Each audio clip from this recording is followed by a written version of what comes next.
Okay, Bengaluru ಗ್ರಾಮಾಂತರ DK. Suresh versus doctor CN. Manjunath ಅವ್ರು ನಿಂತಿದ್ದಾರೆ.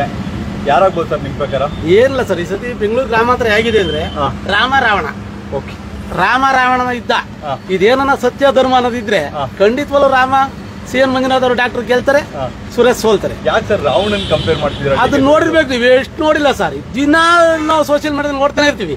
ಅವರು ಒಂದು ರುದ್ರಾವತಾರ ಏನಿರ್ಬೋದು, ಯಾರ ಬಗ್ಗೆ ಹೆಂಗೆ ಗರ್ವದಿಂದ ಅವ್ರು ಮಾತಾಡೋದು ಇದಿರ್ಬೋದು.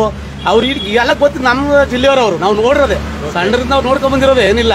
ಅವರೆಲ್ಲ ಬರೀ ಗರ್ವದಿಂದ ಬರೀ ದಬ್ಬಾಳಿಕೆಯಿಂದ ಬೆಳೆದ್ ಬಂದವರು ಅಣ್ತಂದಿರು ಇಬ್ರು. ಮೊದ್ಲೇ ಗೊತ್ತು ಅವ್ರ ಅಣ್ಣ ಕೊತ್ವಾ ಶಿಷ್ಯ, ಡಿ.ಕೆ. ಶಿವಕುಮಾರ್ ಕೊತ್ವಾ ಶಿಷ್ಯ, ಅಲ್ಲಿಂದ ಬೆಳೆದಂತವ್ರು. ಅದೆಲ್ಲ ಪಾಪ ಅವ್ರ ತಂದೆ ಕೆಂಪೇಗೌಡರು, ಅವ್ರು ಒಳ್ಳೆಯವರು. ಅವ್ರ ಮಕ್ಕಳಂತ ಇವರು ಬೆಂಗಳೂರಿಗೆ ಬಂದು ಇಲ್ಲಿ ರೂಢಿಸಮ್ ಮಾಡ್ಕೊಂಡು ಕೊತ್ವಾಲ್ ರಾಮಚಂದ್ರ ಶಿಷ್ಯನಾಗಿ ಬೆಳೆದ್ ಬಂದವರು ಇವರೆಲ್ಲ. ಇವ್ರದೆಲ್ಲ ನಡೆಯಲ್ಲ, ದಬ್ಬಾಳಿಕೆ ಸ್ವಲ್ಪ ದಿನ ನಡೀತು, ಇನ್ ಮುಂದೆ ನಡೆಯಲ್ಲ ಸರ್. ಎಲ್ಲ ಕಡಿವಾಣ ಆಗ್ತಾರೆ ಜನ. ಅಲ್ಲ ಸರ್, ಲಾಸ್ಟ್ ಟೈಮು ಇಡೀ ಕರ್ನಾಟಕದಲ್ಲಿ ಗೆದ್ದಿದ್ದು ಒಂದೇ ಕ್ಷೇತ್ರ, ಅದು ಬೆಂಗಳೂರು ಗ್ರಾಮ. ಅದು JDS ಬೆಂಬಲದಿಂದ ಖಂಡಿತವಲ್ಲ, ಅದು ಗೆಲ್ಲಕ್ಕಿಲ್ಲ.